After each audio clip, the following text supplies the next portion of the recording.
पंचायती राज विभाग बिहार सरकार के द्वारा ये वाला पोर्टल जो है लॉन्च किया गया है, जिसके माध्यम से ग्राम कचहरी सचिव के पदों पे ऑनलाइन आवेदन कर सकते हैं। यहाँ पे आपको लिंक मिलेगा, जिस पे क्लिक करेंगे तो यहीं से आवेदन आप कर सकते हैं। आवेदन कैसे करना होता है उसके लिए हमने वीडियो दे दिया हुआ है, वीडियो आप चेकआउट कर लेना, ठीक है। सबसे पहले हम बात कर लेते हैं नोटिफिकेशन के अकॉर्डिंग, क्योंकि जो भी जानकारी आपको देंगे नोटिफिकेशन के आधार पर देंगे, जो कि सही और सटीक हो सकता है। तो यहाँ से नोटिफिकेशन को आप डाउनलोड करेंगे तो आपके सामने इस तरह से इनका जो नोटिफिकेशन है ना खुल के आ जाता है। यहाँ पे देखेंगे बताया गया है कि ग्राम कचहरी में दायर वादों के निष्पादन एवं अनुसरण हेतु ग्राम कचहरी सचिव के पदों पे भर्ती निकाली गई है। तो आप में से काफी सारे लोगों का सवाल था कि ग्राम कचहरी के सचिव क्या होते हैं और उनका काम क्या होता है। तो सबसे पहले वो समझा देते हैं, आसान भाषा में समझाएंगे, ठीक है। देखिए, आपका जो पंचायत होता है ना उसमें 2 डिपार्टमेंट होता है। एक होता है विकास का डिपार्टमेंट, जिसके हेड जो है मुखिया साहब होते हैं। जितने भी पंचायत में विकास के काम होते हैं वो मुखिया के अंतर्गत ही आता है, ठीक है। और एक आपका होता है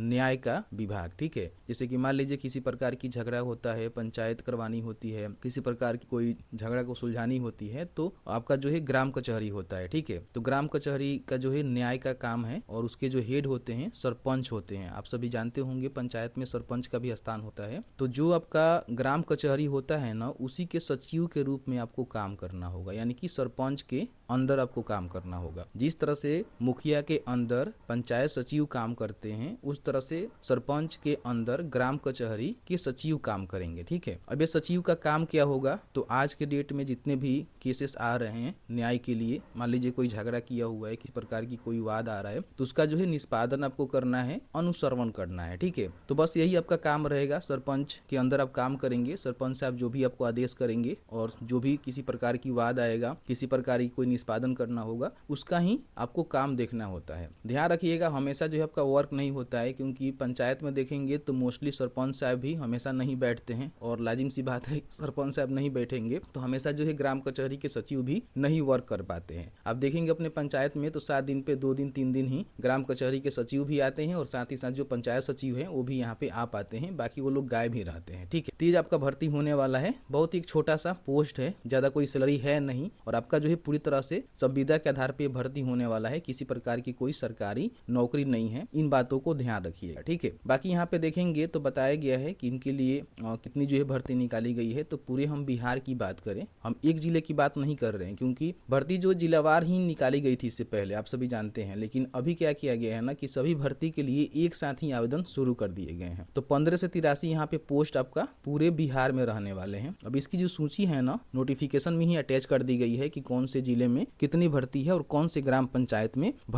ग्राम कचहरी में भर्ती है, उसकी जानकारी हमको आगे बता देंगे। बाकी इनको 6,000 रुपया जो है मानदेय मिलेगा, इसके एक्स्ट्रा कोई भी बेनिफिट नहीं मिलेगा। सरकारी नौकरी में क्या होता है कि मानदेय सैलरी के बाद भी आपको एक्स्ट्रा बहुत सारे बेनिफिट मिल जाते हैं, लेकिन जो सबींदा वाले भर्ती होते हैं उसमें किसी प्रकार की कोई एक्स्ट्रा बेनिफिट आपको नहीं मिलता है। तो केवल जो है 6,000 रुपया मिलेगा। बाकी आप इंटर पास हैं तो फॉर्म को भर सकते हैं, या फिर उसके बराबर कोई भी अपने कोर्स कर रखा हुआ है तो आप यहाँ पे फॉर्म को भरेंगे, इसी के आधार पे आपका जो है मेरिट बनेगा। अगर कोई अभ्यर्थी स्नातक पीजी भी पास किया हुआ है तो उसको अधिमानता मिल जाएगी, बताएंगे कितना अधिमानता मिलेगी, ठीक है। आई गई है कि आवेदक जो है भारत का नागरिक होनी चाहिए, यानी कि आप भारत का नागरिक है तो फॉर्म को भर सकते हैं। बाकी वही 10+2 आपसे मांगा गया है क्वालिफिकेशन के तौर पे, तो आप दे सकते हैं, अपना इंटरमीडिएट पास है तो भर सकते हैं। बाकी बताया गया है कि सामान्य प्रशासन विभाग के संकल्प संख्या इतना के अनुसार जो भी उम्र सीमा है ना उसको यहाँ पे तय की जाएगी। तो सामान्य विभाग के द्वारा आप सभी जानते ही है कि अगर कोई इंटरमीडिएट लेवल का भर्ती होता है तो उसका जो कम से कम उम्र होता है 18 वर्ष होती है, और स्नातक लेवल का होता है तो 21 वर्ष होती है। तो स्नातक वाला तो है नहीं, इंटरमीडिएट वाला है, तो कम से कम आपका उम्र जो है 18 वर्ष होनी चाहिए। और अपर एज की हम बात करें तो अगर आप आरक्षित वर्ष से पुरुष हैं, जैसे कि जनरल है या फिर कोई अदर तरह के पुरुष हैं, तो आपका उम्र जो है 37 वर्ष होनी चाहिए। इससे ज़्यादा रहेगा तो फॉर्म को नहीं भर सकते हैं। बाकी आप पिछड़ा वर्ग, अत्यंत पिछड़ा वर्ग के पुरुष महिला हैं तो 40 वर्ष, आरक्षित वर्ग के महिला के लिए 40 वर्ष, और कोई SC ST पुरुष महिला है तो उसके लिए 42 वर्ष यहाँ पे अपर एज रखे जाएंगे। एज की जो काउंटिंग है ना इनके द्वारा बताया गया है कि जो भी देख सकते हैं कि वर्ष में आपका नियोजन किया जा रहा है, उस वर्ष की 1 अगस्त यानी कि 1 अगस्त 2025 तक अगर आपने उम्र सीमा को कंप्लीट कर लिया हुआ है तो फॉर्म को भर सकते हैं। ये भी बताया गया है कि जो भी दिव्यांग है उनको जो है अधिकतम उम्र में छूट मिलेगा।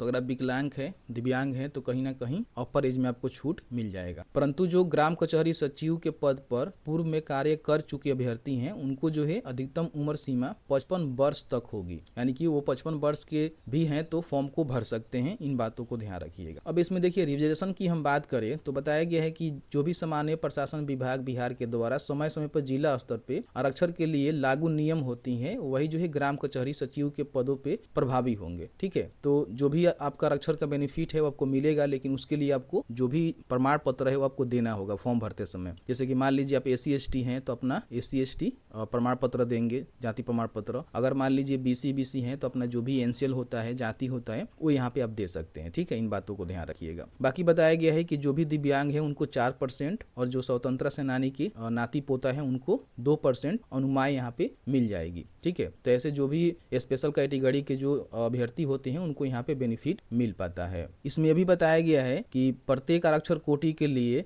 देखेंगे तो अधिकतम जो है 50% महिला अभ्यर्थियों का नियोजन किया जाएगा। यानी कि बताया गया है कि लगभग जो है 50% तक जो भी महिला अभ्यर्थी हैं उनको यहाँ पे रिजर्वेशन में जो है बेनिफिट मिलने वाला है। लेकिन कई बार क्या होता है कि महिला अभ्यर्थी जो है उस जगह पे अवेलेबल नहीं होती है, तो उस कंडीशन में जो भी आरक्षण कोटि के पुरुष है ना, उस अभ्यर्थियों के द्वारा जो है इन पद को भरा जाएगा। जहाँ पे महिला नहीं फॉर्म भर पाती है, महिला नहीं रहती है उस कंडीशन में। ठीक है, तो देख लीजिएगा इसको। अब यहाँ पे देखिए नियोजन की प्रक्रिया में बताया गया है कि आवेदक के द्वारा किसी एक प्रखंड के एक पंचायत में ही आवेदन किया जा सकता है। कहने का मतलब कि आपको जो है किसी एक पंचायत में ही आवेदन करने का अनुमति मिलेगी। ऐसे नहीं है कि 2 पंचायत, 4 पंचायत, 5 पंचायत में फॉर्म को भरेंगे, क्योंकि फॉर्म को भरेंगे तो देखेंगे कहीं भी आपसे नहीं पूछा गया है कि आप जो है कौन से पंचायत प्रखंड के लिए फॉर्म को भरना चाह रहे हैं। तो बहुत सारे लोग पूछ रहे थे कि क्या हम अलग पंचायत में, अलग प्रखंड में या फिर अलग जिले में फॉर्म को भर सकते हैं। तो मेरा मानना है कि आप नहीं भर सकते हैं, इसलिए कि आप फॉर्म को भरेंगे तो कहीं भी आपसे नहीं पूछा जा रहा है कि आप जो है कौन से जिला, कौन से प्रखंड और कौन से पंचायत के लिए फॉर्म भरना चाहते हैं। सीधे उसमें देखेंगे तो पूछा जा रहा है कि आपका गृह जिला कौन सा है, गृह प्रखंड कौन सा है और गृह पंचायत कौन सा है। अब गृह पंचायत और जिला का मतलब क्या होता है कि आप कहाँ से हैं। गृह का मतलब कि आपका होम जिला कौन सा है,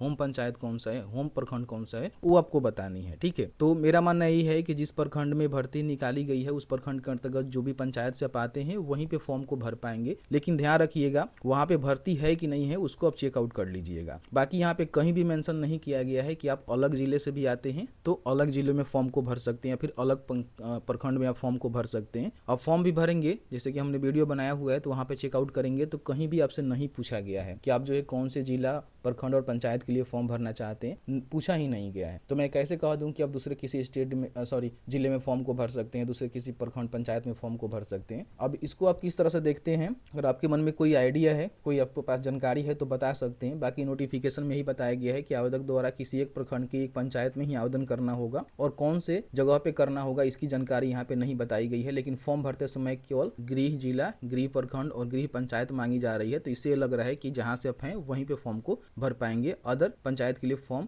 मेरे हिसाब से नहीं भर पाएंगे। ऑनलाइन आवेदन पंचायती राज विभाग के विभागीय वेबसाइट पर उपलब्ध है, जिसके माध्यम से ऑनलाइन आवेदन करने की समय सीमा जिलावार आरक्षण वेबसाइट पर प्रदर्शित होने वाले कार्यक्रम के अनुसार ऑनलाइन आवेदन समर्पित किए जाएंगे। ठीक है, बताया गया है कि आवेदक द्वारा जो भी भरी गई जानकारी है अंतिम रूप से मान्य होगा और उसी के आधार पर उसका जो है काउंसलिंग होगा और जो भी मूल प्रमाण पत्र देंगे, मतलब कि जो भी प्रमाण पत्र देंगे उसका मूल प्रमाण पत्र काउंसलिंग के समय जो है आपको देना होगा। तो जो भी आप जानकारी दीजिएगा सोच समझ के दीजिएगा, क्योंकि वही डॉक्यूमेंट आपको काउंसलिंग के समय भी ओरिजिनल में लेकर जाने होंगे। ठीक है, बताया गया है कि अभ्यर्थियों द्वारा ऑनलाइन आवेदन में भरी हुई सूचना के आधार पर उम्मीदवारी की पात्रता अपात्रता के संबंध में निर्णय लिया जाएगा। यानी कि आप जो भी ऑनलाइन आवेदन करते समय अपना जानकारी देंगे उसी के हिसाब से आपको देखे जाएंगे कि आप पात्र हैं या फिर अपात्र हैं। ठीक है, इन बातों को ध्यान रखिएगा। बाकी मैंने बताया था कि जो भी इनका शपथ पत्र है वो जो है नोटरी के समक्ष आपको लेना है। यानी कि आप अपने जिला के कचहरी में जाएंगे तो नोटरी से बनवाकर आपको जो है शपथ पत्र आपको लाने होंगे, क्योंकि नोटरी के समक्ष उसका सिग्नेचर होता है, मोहर होता है, तो नोटराइज जरूर करवा लेंगे। बिना नोटराइज के आप ऐसे फॉर्म को फिलअप करके सिग्नेचर करके अपलोड करेंगे तो वैलिड नहीं हो। बाकी बताया गया है कि ऑनलाइन आवेदन में भरी हुई सूचना सत्यापन काउंसलिंग के क्रम में असमानता पाई जाती है। मान लीजिए कई सारे लोग क्या करते हैं ना कि फॉर्म भरते समय कुछ गलत जानकारी देते हैं, लेकिन काउंसलिंग के समय में अगर मान लीजिए वो गलत जानकारी निकल जाता है तो कहीं ना कहीं आपका जो अभ्यर्थित्व है उसको रद्द कर दिया जाएगा। अभ्यर्थी आवेदन करते समय अवस्थित हो ले कि जिस पंचायत के लिए वह वह आवेदन कर रहा है उस पंचायत में रिक्तियां है कि नहीं है, ये भी आपको देखना है कि आप जिस पंचायत के लिए फॉर्म भर रहे हैं, हालांकि देखेंगे तो फॉर्म भरते समय नहीं पूछा गया है कि आप जो है कौन से पंचायत के लिए फॉर्म भर रहे हैं, केवल अपना गृह जिला, गृह प्रखंड और गृह पंचायत ही पूछे गए हैं। तो मान लीजिए आप उसी के लिए फॉर्म भर रहे हैं तो ध्यान रखिएगा, चेक कर लीजिएगा कि उस पंचायत में पोस्ट खाली है कि नहीं है। हम बताएंगे कैसे चेक करना है। बिना रिक्त वाले पंचायत में आवेदन किए जाने की स्थिति में उनकी जो उम्मीदवारी है उसका कोई भी दावा मान्य होगा ही नहीं। मान लीजिए जहाँ पे भर्ती ही नहीं, बहुत सारे ऐसे पंचायत है जहाँ पे पंचायत सचिव ग्राम कचहरी के सचिव काम कर रहे हैं, तो वहाँ पे आप फॉर्म कैसे भर सकते हो? तो ऑलरेडी काम कर रहे हैं, तो वहाँ पे तो वैकेंट सीट है नहीं, तो फॉर्म को भरने से कोई फायदा ही आपका नहीं होगा। तीन बातों को ध्यान रखिए। बाकी आपका जो मेगा सूची है वो 10+ के जो भी अंक है उसके बिहाफ पे पैनल बनाकर तैयार की जाएगी, और बाकी 10% देखेंगे तो जो स्नातक किए हुए हैं उनको यहाँ पे वेटेज मिलेगा, और अगर कोई पीजी किया हुआ है तो उसको 20% तक का वेटेज यहाँ पे देखने को मिले। बाकी जो ग्राम कचहरी के सचिव पे पहले से कार्य कर चुके हैं तो 1 वर्ष पे उनको 2.5% यहाँ पे देखने को मिलेगा, ठीक है। और बताया गया है कि अधिकतम जो उनको 12.5% तक का वेटेज यहाँ पे मिल जाएगा। मेगा सूची में मान लीजिए आपका समान अंक आता है तो उस कंडीशन में क्या होगा कि जो अधिक उम्र वाले उम्मीदवार होंगे ना उनको वरीयता दी जाएगी, उनका पहले जॉब होगा, ठीक है। बाकी इसका जो वैकेंसी है वो घट भी सकती है, बढ़ भी सकती है, जानकारी यहाँ पे दिया गया है। अब देखिए बताया गया है कि जो भी ग्राम कचहरी स्तर पर निम्न रूप से गठित ग्राम कचहरी नियोजन समिति द्वारा ग्राम कचहरी सचिव का नियोजन किया जाएगा। इसमें देखिए ग्राम कचहरी के जो सरपंच होंगे उनको अध्यक्ष बनाया जाएगा। अध्यक्ष का मतलब क्या होता है? चेयरमैन, ठीक है। और ग्राम कचहरी के उस सरपंच को सदस्य बनाया जाएगा, उनके मेंबर बनाए जाएंगे, और जो भी बीडीओ साहब हैं या फिर उनके द्वारा जो भी नामित पदाधिकारी होंगे उनको सदस्य सचिव बनाया जाएगा, और इन्हीं लोग के अंतर्गत जो है आपका भर्ती प्रक्रिया कराई जाएगी, ठीक है। बताया गया है कि जहां सरपंच का पद रिक्त हो वहां पे उस सरपंच अध्यक्ष होंगे, ये बात यहाँ बताया गया है। बाकी ये भर्ती जो है संविदा के आधार पे आपका हो रहा है, आप सरकारी सेवक नहीं माने जाएंगे और ना ही सरकारी सेवकों के अनुमाय आपको किसी प्रकार की सुविधा के हकदार माने जाएंगे। इस प्रकार नियोजित व्यक्ति द्वारा नियोजन के बाद में किसी प्रकार की नियमितीकरण का जो है दावा आपको नहीं करना होगा, इन बातों को ध्यान रखिएगा, ठीक है। बाकी बताया गया है कि चयनित अभ्यर्थियों को नियोजन से पूर्व असैनिक शल्य चिकित्सक मुख्य चिकित्सा पदाधिकारी सिविल सर्जन द्वारा स्वास्थ्य प्रमाण पत्र उपलब्ध करवाना अनिवार्य होगा। यानी कि जो भी लोग अंतिम रूप से चयनित हो जाएंगे, जिनका भर्ती होने वाला होगा, तो उनको जो है स्वास्थ्य प्रमाण पत्र सिविल सर्जन अपने जो जिला में सदर हॉस्पिटल होते हैं वहां से बनवाकर आपको देना होगा। अब नीचे आएंगे तो जो भी जिलावार वैकेंसी की जानकारी है दे दी गई है कि कौन से जिले में जो है कितनी भर्ती है। तो देखेंगे यहाँ पे बांका की जानकारी दिया गया है, तो बांका में कौन से प्रखंड, कौन से ग्राम कचहरी में कौन से कोटि की भर्ती है, और महिला के लिए देखेंगे तो यहाँ पे महिला के लिए रिजर्व है। जहाँ पे महिला लिखा हुआ है तो समझिए कि यहाँ पे महिला ही फॉर्म को भरेगी, ठीक है। लेकिन यहाँ पे महिला अगर फॉर्म नहीं भर पाती है तो पुरुष का भी सिलेक्शन किया जाएगा, तो आप चाहे तो फॉर्म को भर सकते हैं, देख लीजिएगा। बाकी यहाँ पे बताया गया है कि देखेंगे यहाँ पे अलग अलग जो है कैटेगरी दिया गया है, तो उस कैटेगरी से आप आते हैं तो ही फॉर्म को भर सकते हैं। मान लीजिए आप चिलकारा जो ग्राम कचहरी है उसमें फॉर्म भरना चाहते हैं, तो इसमें देखेंगे पिछड़ा वर्ग की महिला के लिए पोस्ट है, तो मान लीजिए आप अत्यंत पिछड़ा वर्ग से आती हैं तो फॉर्म को नहीं भर सकती हैं, पिछड़ा वर्ग की महिला ही फॉर्म भरेंगी। तो ये सारे यहाँ पे क्राइटेरिया है जिसको आपको चेकआउट करना है, ठीक है। बाकी यहाँ पे देखेंगे तो बेगूसराय का है, नीचे आएंगे तो यहाँ पे देखेंगे लखीसराय का है, ठीक है। यहाँ पे देखेंगे नवादा का है, ठीक है। यहाँ पे इसके भी नीचे आएंगे तो यहाँ पे देखेंगे वैशाली का है, ठीक है। तो इसको चेकआउट कर लीजिएगा अपने हिसाब। किशनगंज का है, ठीक है। यहाँ पे देखेंगे तो जमुई का आपको देखने को मिल रहा है, फिर यहाँ पे देखेंगे तो पश्चिमी चंपारण का आपको देखने को मिल रहा है, ठीक है। यहाँ पे देखेंगे तो पूर्वी चंपारण का ये हो गया, पूर्वी चंपारण का ये भी है, एक कैमूर का आपको देखने को मिल रहा है। यहाँ पे देखेंगे तो बक्सर का है, समस्तीपुर का है, समस्तीपुर का फिर दोबारा यहाँ पे समस्तीपुर का थोड़ा ज़्यादा भर्ती है, ठीक है, यहाँ पे देख लीजिएगा। उसके बाद यहाँ पे देखेंगे तो मधुबनी का है, ठीक है, मधुबनी का है, और यहाँ पे नीचे आएंगे तो अरवल का है, ठीक है। यहाँ पे देखेंगे ये भागलपुर का है, ठीक है। तो इस तरह से अलग अलग जिलों के द्वारा जो है भर्ती की जानकारी दी गई है, जिसको आप चेकआउट कर लीजिएगा। आपको लगता है कि आपके ग्राम पंचायत में भर्ती नहीं आई हुई है तो मेरे हिसाब से आप फॉर्म को भरने से कोई फायदा भी आपको नहीं होगा, क्योंकि जिस जिले में